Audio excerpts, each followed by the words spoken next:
Hello, আসসালামু আলাইকুম everyone. শুরু করতে যাচ্ছি হৃদয় জুড়ে শুধুই তুই। লিখেছেন আইমন সিদ্দিকা উর্মি। তবে আয়াস ছাড়া।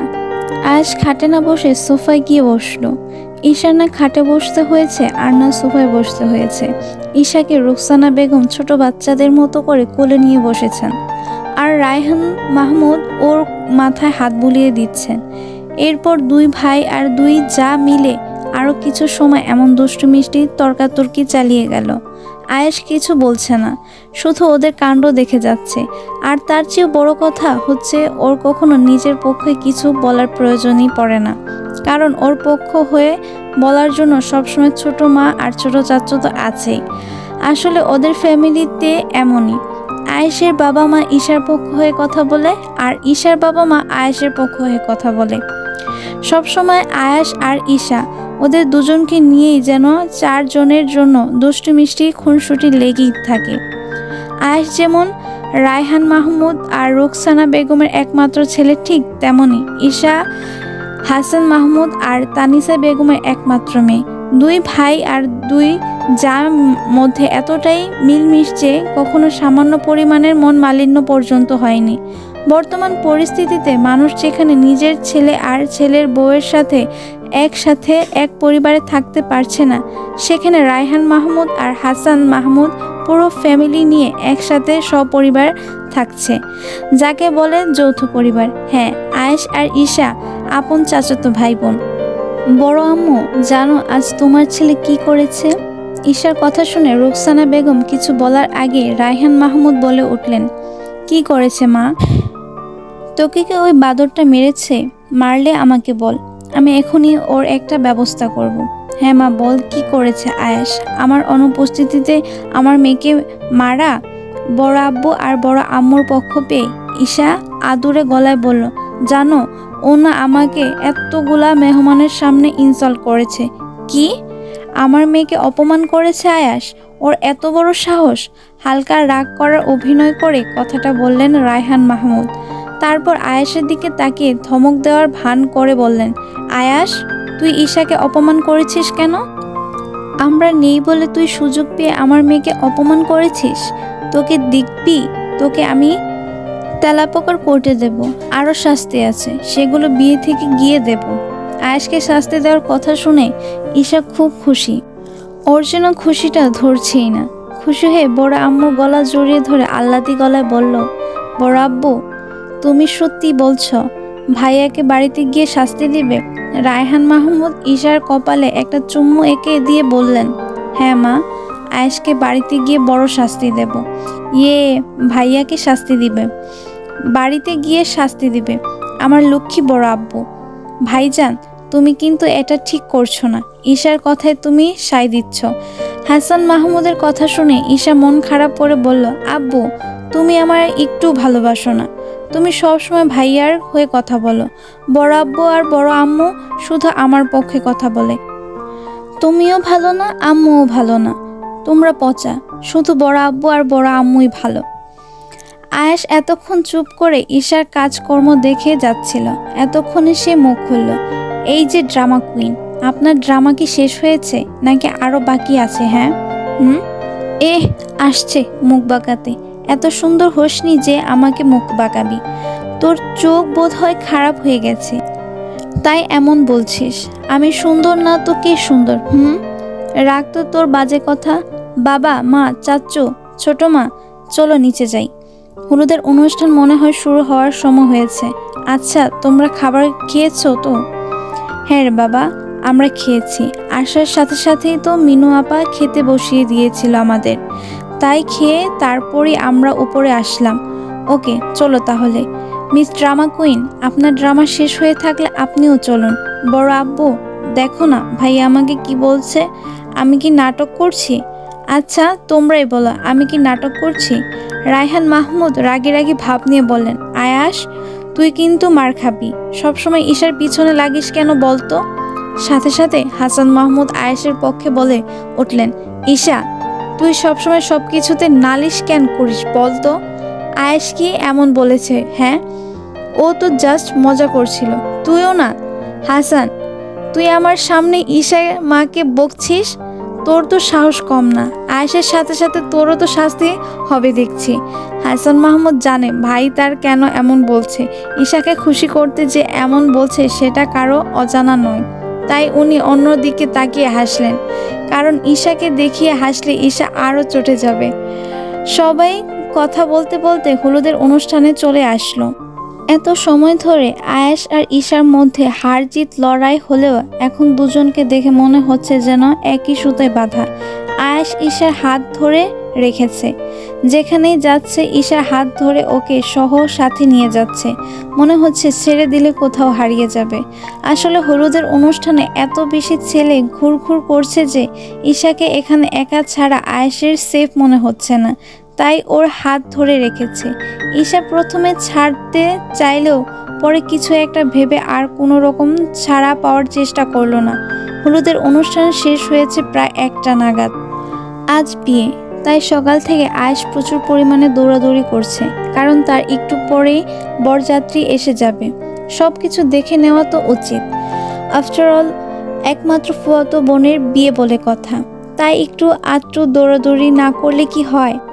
ঈশা সকাল থেকে আয়েশকে একবারও দেখতে না পেয়ে অলরেডি আম্মু আব্বুর কাছে কয়েকবার জিজ্ঞেস করে ফেলেছে। দুজনেরই একই কথা, আয়েশকে ওরা সকাল থেকে দেখেনি। ঈশার যেন এবার মন খারাপ হতে লাগলো। আসলে ঈশা এমনই, যতই আয়েশের পিছনে লাগুক আর যতই আয়েশের সাথে ঝগড়া করুক, কিন্তু আয়েশকে না দেখে যেন এক মুহূর্ত থাকতে পারে না সে। এখনও তার ব্যতিক্রম হলো না। আম্মু আর বড় আম্মুর কাছে কয়েকবার আয়েশের খোঁজ নিয়ে যখন পজিটিভ উত্তর পেল না, তখন নিজেই আয়েশকে পুরো বিয়ে বাড়ি খুঁজে আসলো, কিন্তু আফসোস কোথাও আয়েশকে খুঁজে পেল না। ঈশা যখনই মন খারাপ করে বাড়ির ভিতরে ঢুকেছিল, তখনই পেছন থেকে কেউ একজন বলে উঠল, এক্সকিউজ মি মিস। একটা পুরুষালী কণ্ঠ কানে আসতেই ঈশা চমকে পিছন ফিরে তাকালো, কারণ ঈশা বুঝতে পেরেছে সম্বোধনটা ওকেই করা হয়েছে। জি, আমাকে বলছেন? হ্যাঁ। আচ্ছা, তুমি ঈশা না, আয়েশের ছোট বোন? জি। কেন বলুন তো? এবার ছেলেটা ঈশার একদম সামনে গিয়ে দাঁড়ালো, তারপর আবারও হেসে বলল, আরে তুমি আমাকে আপনি করে বলছো কেন? আমি সুমন। আমাকে চিনতে পারোনি তুমি? ঈশা কয়েক সেকেন্ড কিছু একটা মনে করার চেষ্টা করে হঠাৎ হেসে বলল, সুমন মানে নিশি আপুর ফ্রেন্ড সুমন। যাক, চিনতে পারছো তাহলে। আরে কি যে বলো না ভাইয়া, তোমাকে চিনবো না কেন? তোমাকে নিশি আপুর সাথে কত দেখেছি, না চেনার কি আছে? This is not fair Isha, তুমি আমাকে এখনো ভাইয়া বলছো। তুমি আমার নাম ধরে ডাকলে আমি কিন্তু মাইন্ড করব ঈশা। সরি ভাইয়া, এটা আমার দ্বারা হবে না, কেননা তুমি নিশি আপুর ফ্রেন্ড, আর নিশি আপু যেহেতু আমার বড়, তাই তুমিও আমার বড়, অ্যান্ড দ্যাটস ওয়াই আমার তোমাকে ভাইয়া ডাকাই উচিত, বুঝলে কিছু? তুমিও না ঈশা, তাই বলে ভাইয়া ডাকতে হবে? আমি তো তোমাকে পারমিশন দিয়েছি নাম ধরে ডাকার, তারপরও কিসে এত প্রবলেম? আচ্ছা, ফরগেট ইট। এখন বলো, তোমার স্টাডি কেমন চলছে? হ্যাঁ, ভালোই চলছে। তো কোন ক্লাসে পড়ছো এখন? ক্লাস নয়, ইয়ারে, ইন্টার ফার্স্ট ইয়ারে পড়ছি এখন। ও তাই নাকি? তাহলে তো অনেক বড় হয়ে গিয়েছো। তোমাকে সেই ক্লাস 6-এ থাকতে দেখেছিলাম, মনে আছে? তুমি যখন ক্লাস 6-এ পড়তে তখন আমাদের স্কুলে গিয়েছিলে নিশির সাথে।